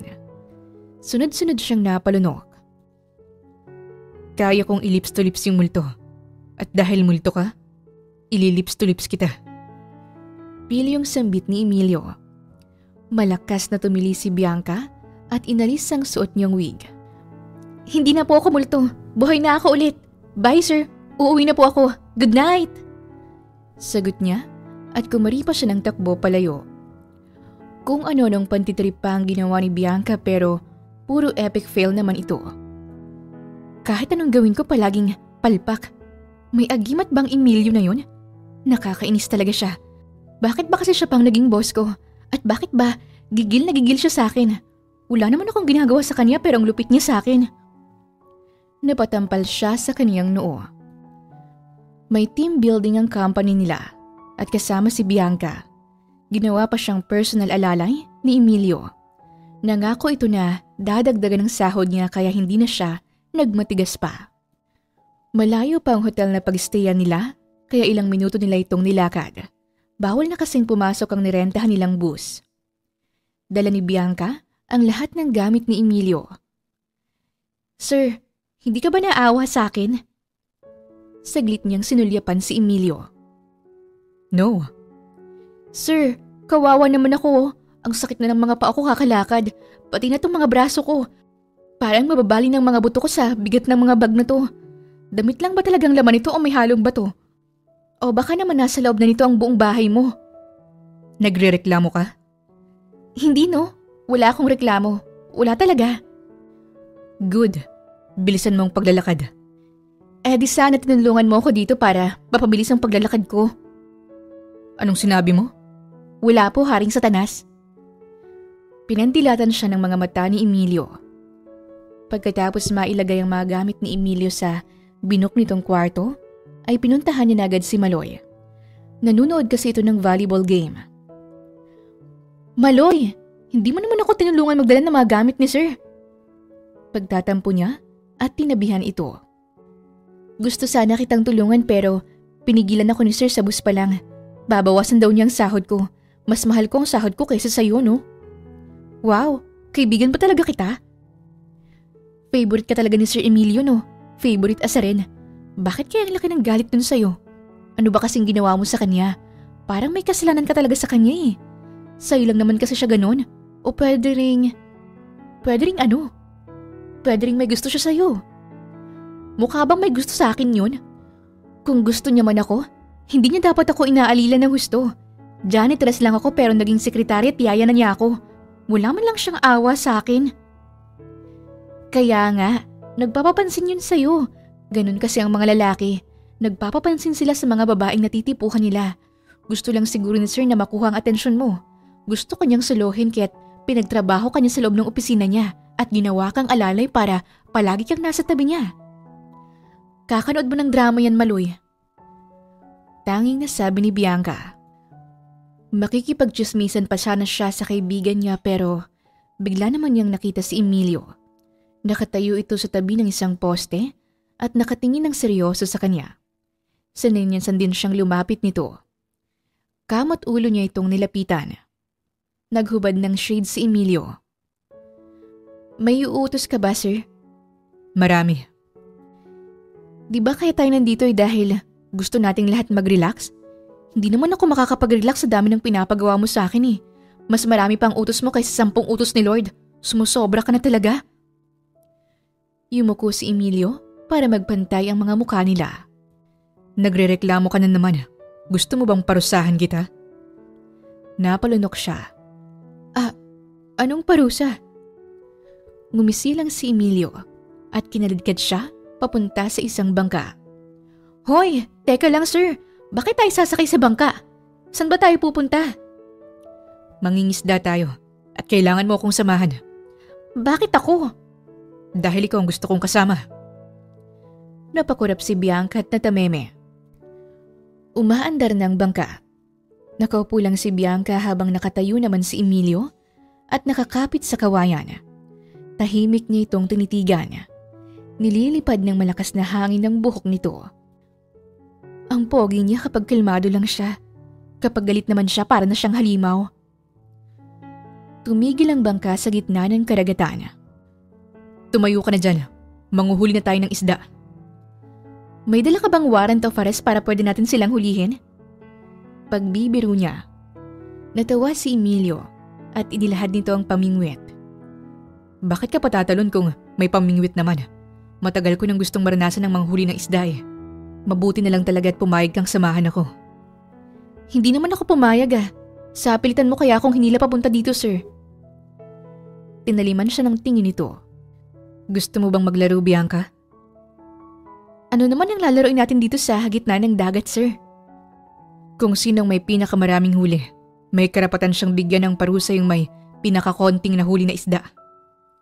Sige ba, game na game ako dyan. Excited na sagot ni Bianca at sinimulan na ang panguhuli.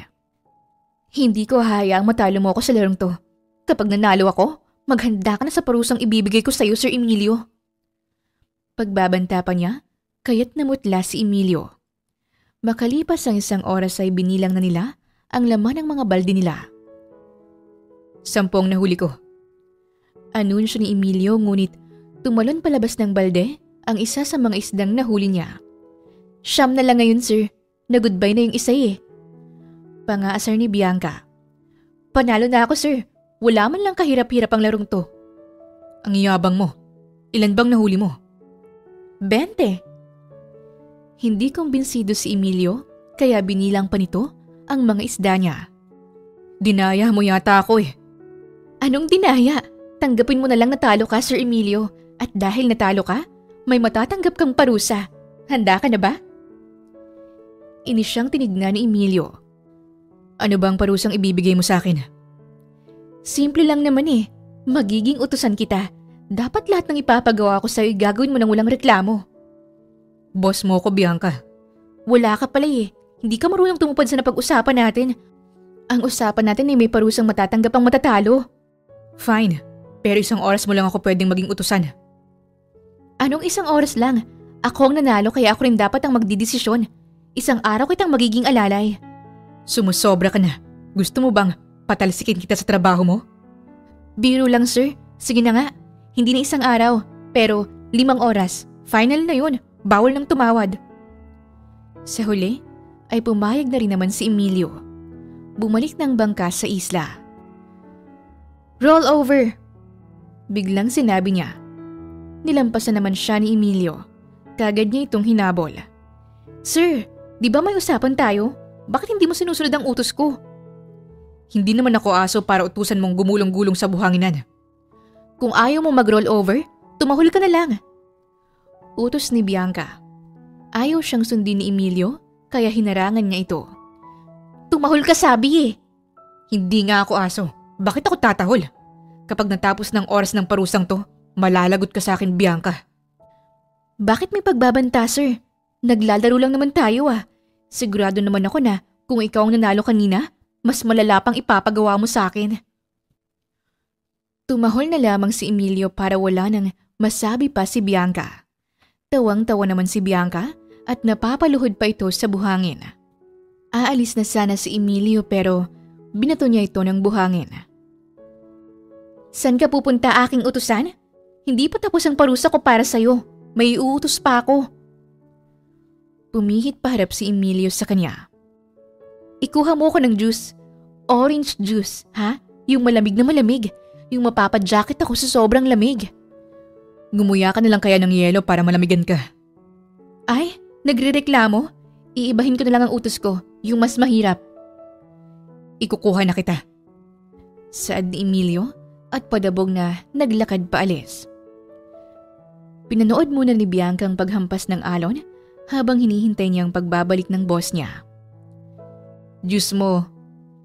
Tamad na sinabi ni Emilio, sabay abot sa kanya ng inumin. Ang lamig naman ito. Very good ka, sir. Buti pa yung juice mo. Malamig. Itong ulo ko, nag-iinit na sayo. Ang sungit-sungit mo talaga pagdating sa akin, sir. Hanggang ngayon hindi ko pa rin alam kung bakit anong kasalanan ko sayo. Hindi naman kita inaano pero nang aano ka, para ka namang ano eh. Ano ka nang ano? Hindi mo ba talaga matandaan o sinasadya mong makalimutan? Alalahan mo nang mabuti kung anong nagawa mong masama sa akin.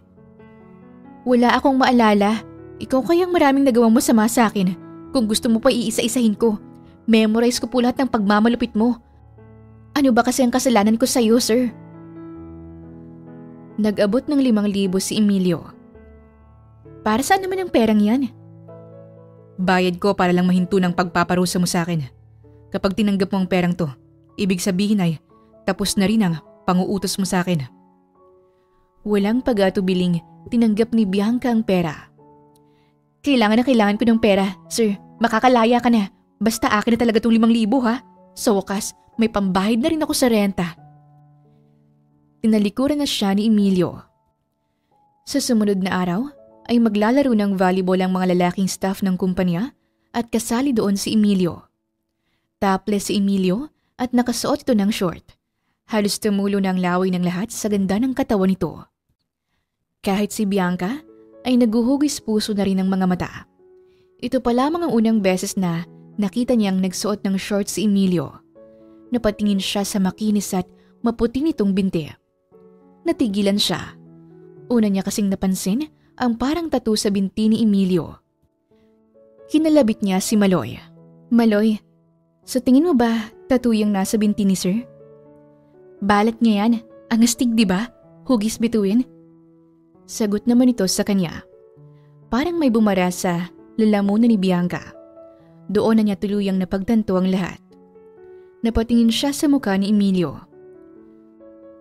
Pareho sila ng balat ni Leo sa binti. Posible kaya? Posible ba na siya si Leo? Kaya pala nung una ko siyang nakita ay pakiramdam ko, nakita ko na siya kung saan. Kung siya nga si Leo, bakit hindi niya sinabi sa akin? Bakit hindi niya pinaalam sa akin na siya ang kaibigan kong si Leo? Malaking pinagbago ng katawan niya kaya hindi ko agad napansin na iisang tao lang sila. Kinakausap na naman ang sarili mo, Bianca. Konti na lang iisipin ko na talagang nababaliw ka. Kailangan ko siyang makausap ng masinsinan. Sino kakausapin mo? Hoy! Saan ka pupunta? Bianca! Sigaw ni Maloy. Bigla na lang kasi siyang tumayo at nilapitan si Emilio at saka niya ito hinila. Nagtaka ang lahat sa kanyang ginawa pero wala na siyang pakialam sa kanila. Ang gusto niya lang ay masagot na ang katanungang bumabagabag sa isipan niya kanina pa. Bianca, may laro pa kami. Pwede bang bitawan mo muna ako? Kailangan nating mag-usap, sir. Ano naman ang pag-uusapan natin? Babawasan ko na talagang sahod mo. Kahit pabawasan mo, wala na akong pakialam. Basta ang gusto ko lang ay makausap ka. Kailangan mo magsabi sa akin ng totoo, Sir Emilio. Dinala niya si Emilio sa isang kwarto. Storage room yon, kaya maraming nakatambak na gamit sa loob. Isnara niya ang pinto. Sabihin mo sa akin ng totoo, Sir Emilio. Wala akong kailangan sabihin sa'yo. Lalabas na ako. Pagmamatigas ng binata at akmang lalabas na sana pero kahit anong pihit ng doorknob ay ayaw talagang bumukas ng pinto. Bakit ayaw bumukas nito? Plinano mo bang makulong tayong dalawa dito? Hindi. Hindi ko nga alam na si Ryan. Pero mas okay na rin na si Ryan dahil para hindi mo ako matakasan. Bianca, kung ano man tong ginagawa mo, mas mabuti pang tigilan mo na to bago pa ako maubusan ng pasensya sa'yo. Alam ko na ang totoo. Ikaw si Leo, hindi ba? Kaya mo ako pinag-iinitan ay dahil hindi mo pa rin makalimutan yung ginawa ko sa'yo noon. Nagulantang si Emilio. Ano naman sa'yo ngayon kung ako nga si Leo? Bakit? Bakit hindi ka nagpakilala agad sa akin? Bakit hindi mo sinabi sa akin, Leo? Bakit amasta ka na para bang hindi mo ako kilala? Kasi hindi naman talaga kita kilala. Magmula nung sinaktan mo ko, kinalimutan ko na rin kung anong naging papel mo sa buhay ko. Wala namang dahilan pa para sabihin ko pa sa'yo. May magbabago ba kapag nalaman mo na ako si Leo? Maraming magbabago, Leo. Kinalimutan ko na ang nakaraan kaya bakit mo pa binabalikan, Bianca? Hindi ba't ito naman ang gusto mo? Gusto mong mawala ako sa buhay mo? Kung alam mo lang, hindi ko ginusto yun. Hindi mo ginusto pero nasaktan mo ko. Ipinahiya mo ako sa harap ng maraming tao. At higit sa lahat, ang sasakit na mga sinabi mo. Lahat ng sinabi mo sa akin nung araw na yun ay parang mga kutsilyong paulit-ulit na sumasaksak sa puso ko. I'm sorry, Leo. Alam kong nasaktan kita. Alam mo? Kung alam mo, bakit hindi ka man lang humingi ng tawad sa akin? Kasi kahit paanong sabihin mo, hindi na ako makikinig pa sa'yo. Umupo si Emilio sa isang sulok at nagtataki pa ito ng tenga. Huminga ng malalim si Bianca at nag-iipon ng lakas ng loob kung paano niya may papaliwanag kay Emilio ang dahilan niya. Lumubog na ang araw kaya madilim na rin sa silid na kinaroroonan nila. Wala kasing ilaw sa loob. Naalala niyang takot sa dilim si Emilio, kaya kagad niya itong tinabihan at niyakap. Nahihirapan itong huminga, kaya tinuruan niya ito ng mga breathing exercise. Gayahin mo lang ang ginagawa ko, Leo. Inhale, tapos exhale. Inalis ni Emilio ang pagkakayakap niya. Kaya kong sarili ko, at huwag mo na akong tawaging Leo. Marami nang nagbago, Bianca. Hindi na tayo magkaibigan, at boss mo na ako ngayon. Tama ka, boss na nga kita. Kaya dapat lang natulungan kitang makahinga ng maayos.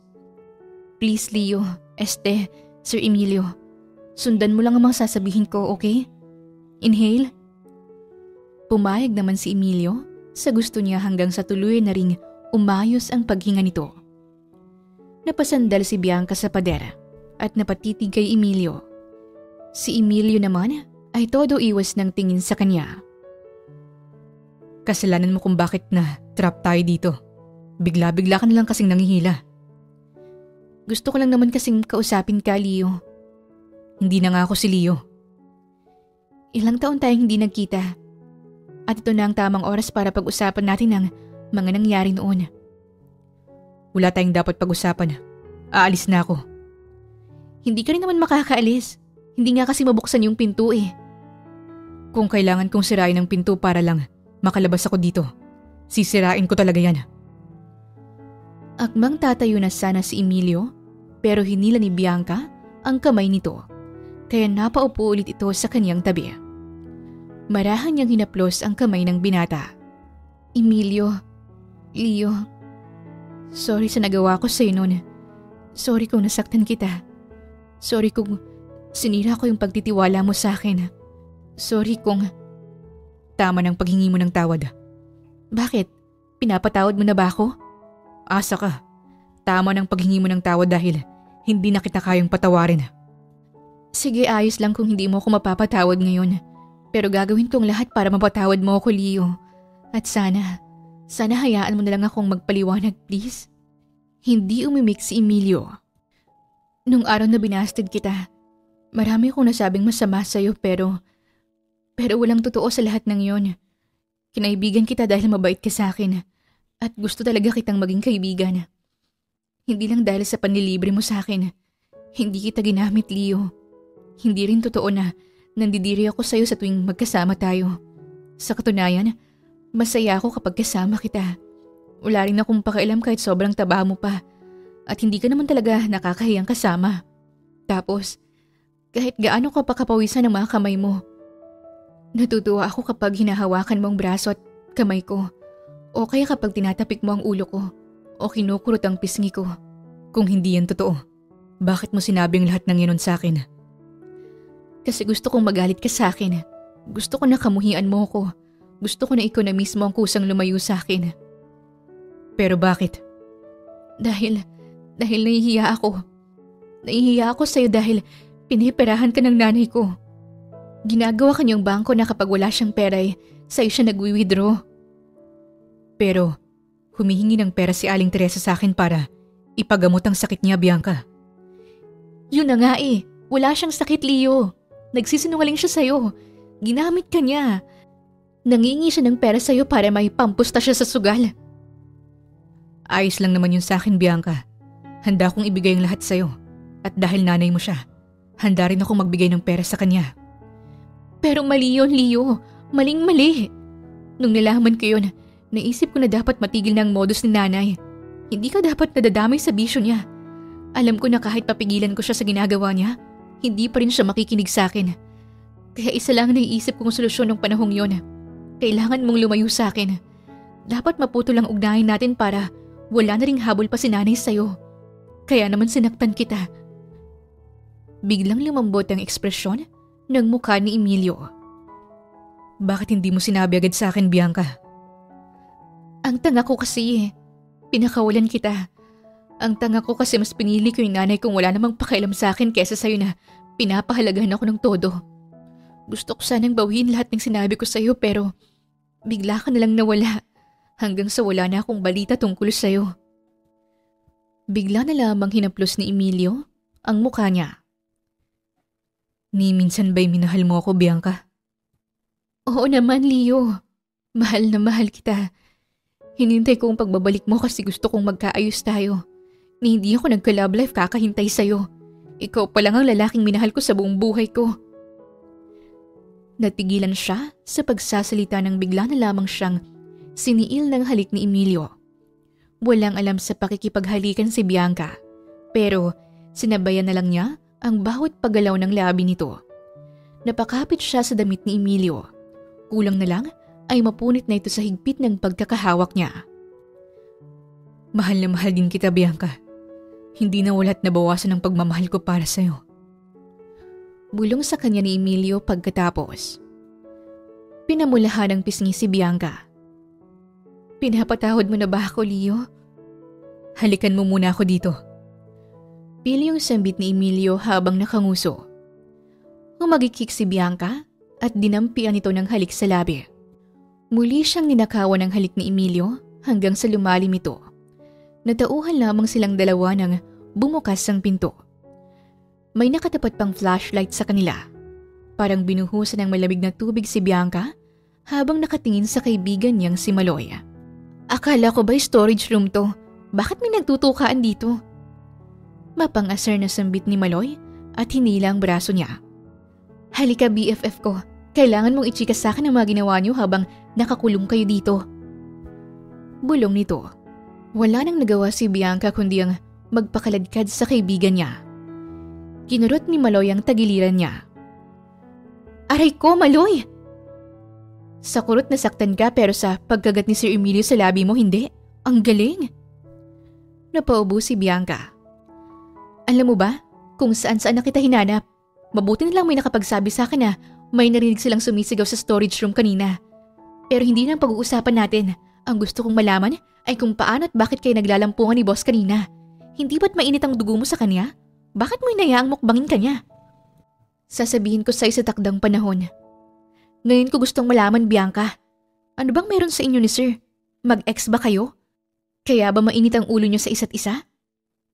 Hindi naging kami. Hindi kayo pero kung magtsuktsakan kayo daig niyo pang mag-asawa, magkwento ka na kasi. Ang tipid mo namang sumagot eh. Ang totoo niyan ay matagal na kaming magkakilala ni Sir Emilio. Naging magkaibigan kami at batchmates kami nung college. Nagtangka siyang manligaw sa akin pero binasted ko siya. Binasted mo ang ganun kagwapo? Napaka-choosy mo naman. Hindi ko naman yun ginusto eh. Pero kailangan kong gawin. Ngayon ko lang din nalaman na siya pala si Sir. Sobrang laki kasi ng pinagbago ng itsura niya. Pero nung nakita kong balat niya sa binti, napagtanto ko na iisang tao lang sila ng kaibigan kong si Leo. Grabe naman ang plot twist na yan. Sinabi mo pa. Kaya naman pala inalila ka niya. Nasaktan mo pala ang feelings niya noon. So, okay na kayo ngayon. Malamang okay na kayo. Naglalampungan na nga kayo kanina eh. 12:00 na. Mahimbing na ang tulog ni Maloy. Habang hindi naman makatulog si Bianca. Napagpasya niyang maglakad-lakad muna sa dalampasigan. Nagsuot siya ng jacket at lumabas ng room nila. Yakap-yakap niya ang kanyang sarili habang naglalakad. Malamig na kasi ang ihip ng hangin. Tumingala siya sa maliwanag na buwan. Bilog na bilog ito. Full moon kasi ngayon. Bakit gising ka pa? Napalingon siya sa likuran niya at nakita niya si Emilio. Leo? Pwede ba akong sumabay sa'yo sa paglalakad? Oo naman. Bianca, pwede ba akong magtanong? Ano yun? Bakit naging janitress ka? Wala namang masama sa pagiging janitress pero ang alam ko iba ang daan na gusto mong tahakin. Di ba pangarap mong maging teacher? Ano bang nangyari? Kinarama yata ako nung sinaktan kita. Minalas ako sa buhay. Yung ipon ko na dapat ilalaan ko sa tuition ko. Ninakaw ni nanay. Ang saklap, di ba? Sarili kong inang sumira sa pangarap ko. Binibigyan ko naman siya ng pera pero ninakawan niya pa rin ako. Hindi ako nakapagtapos dahil kinailangan kong kumita ulit ng pera. Nagtrabaho ako ng nagtrabaho pero sa dami ng utang ko, hindi pa rin sumasapat ang pera ko. Pero desidido pa rin akong makabalik sa pag-aaral balang araw. Kasama mo pa rin ba si Aling Teresa? Matagal ko na siyang nilayasan. Matagal na rin akong walang balita tungkol sa kanya. Tauhan na ako eh. Tinanggap ko na rin na hindi na siya magbabago pa. Bakit ko pa pagtitiisan ng taong wala namang ginawa kundi ang pabayaan at pagmalupitan ako? Nasanay na rin akong mag-isa. Hinawakan ni Emilio ang kamay niya. Nandito na ulit ako, Bianca. Hindi ka na mag-iisa. Hindi na ako aalis kahit pa utusan mo kung layuan ka ulit. Pumulupot sa bewang niya ang braso ni Emilio. Hinalikan pa siya nito sa noo. Aalagaan at mamahalin kita sa abot ng aking makakaya. Para naman kitang boyfriend niyan. Nagkasalubong ang kilay ni Emilio. Hindi pa ba tayo? Pag-iisipan ko muna, Leo. Sige, handa naman akong maghintay kung kailan ka maging ready. Tayo na. Nakatayo naman tayo ha. Tayo na. As in tayo na talaga. Boyfriend na kita at girlfriend mo na ako. Umawang ang labi ni Emilio. Akala ko ba pag-iisipan mo muna? Nakapag-isip na nga ako. Teka, ayaw mo ba? Gustong gusto ko, Bianca. Umupo muna kaya tayo. Nakakapagod palang maglakad. Sabi ni Bianca at natatawa niyang hinilas si Emilio paupo sa buhangin.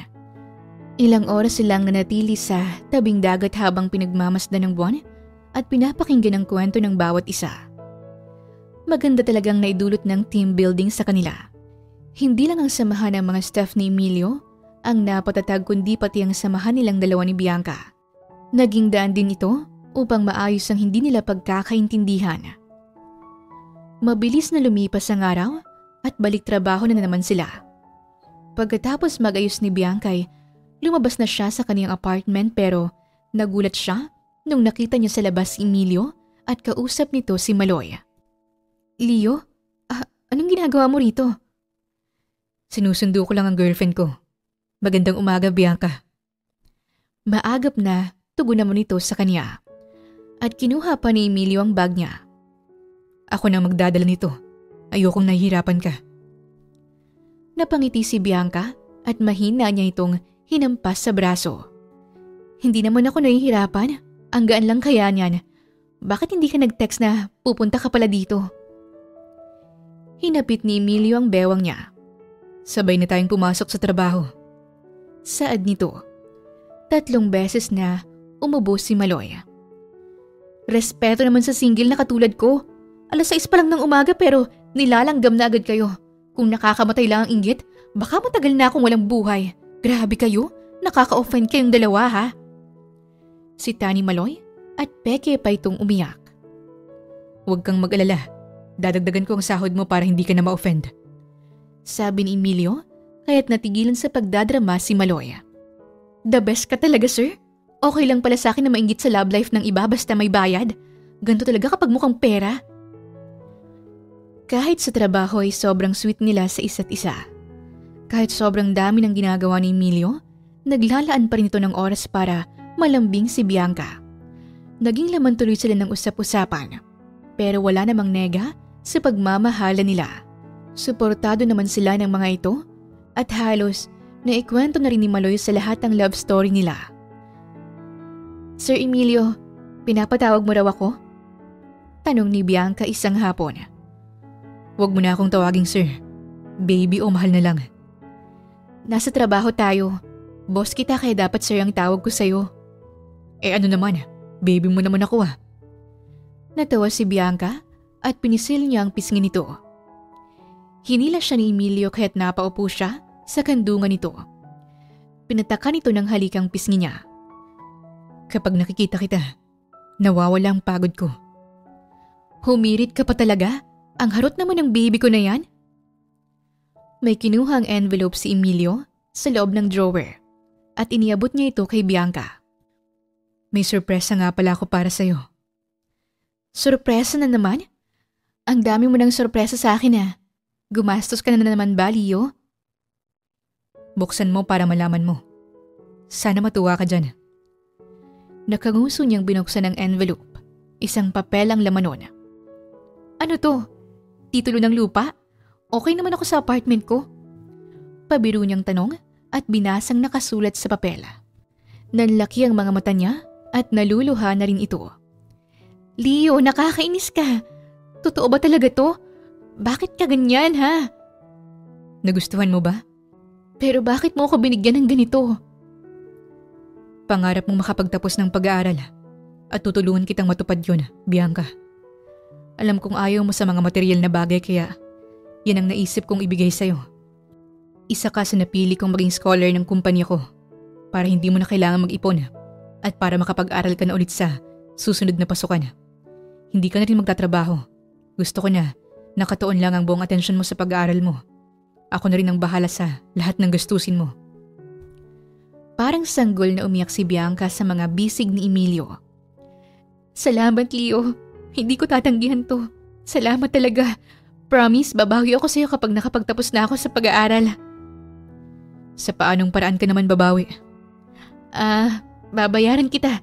Marami akong pera, Bianca. Kung gusto mo talagang makabawi sa akin, pakasalan mo ko. Ngayon?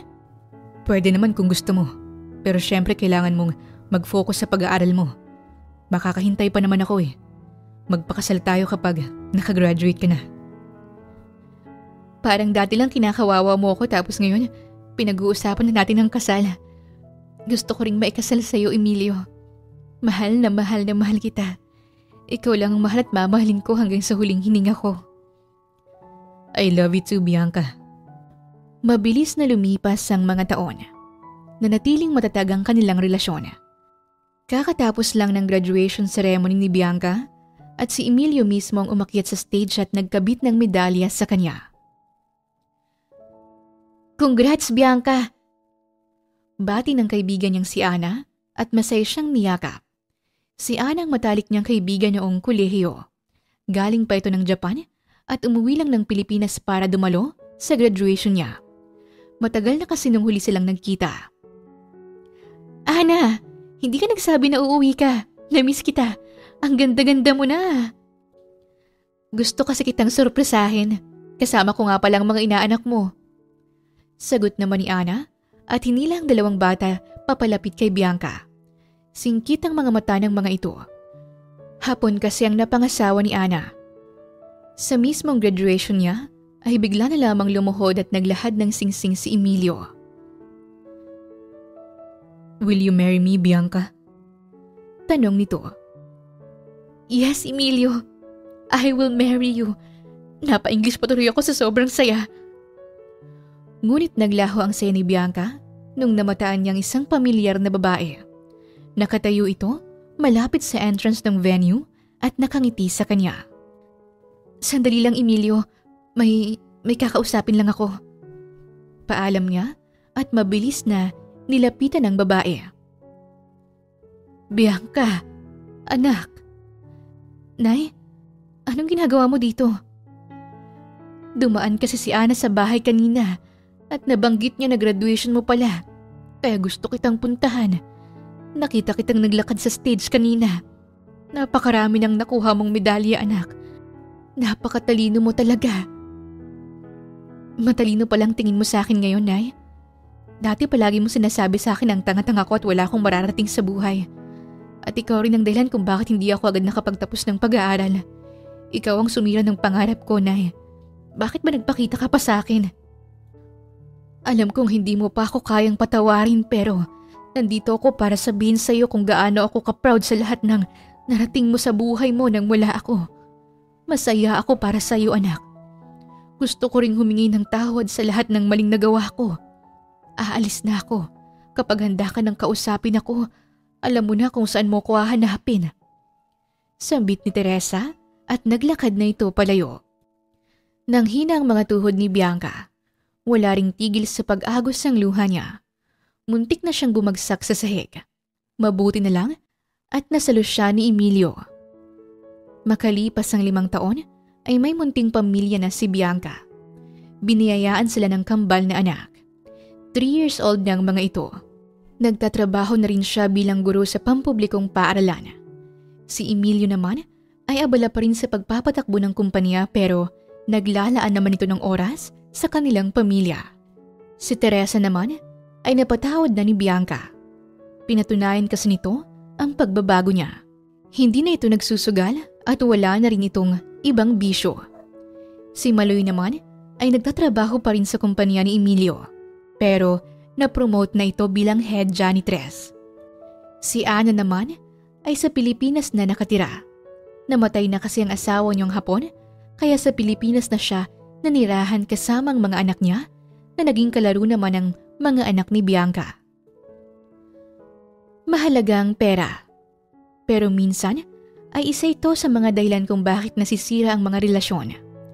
Ang sobrang pagmamahal sa pera ay nagiging ugat ng kasamaan. Kagaya na lamang ni Teresa. Dahil sa pagmumukhang pera at sakam nito sa salapi ay nagawa nitong magnakaw na naging dahilan upang layasan siya ni Bianca. Itinuro din sa kwentong ito ng pagmamahal ay hindi dapat binabase sa pisikal na anyo ng isang tao. Kagaya na lamang ni Bianca.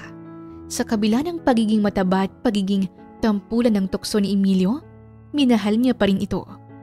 Nakita niya kasi ang kagandahan ng loob nito. Pinatotohanan din ng kwentong ito ang kasabihang time heals all wounds.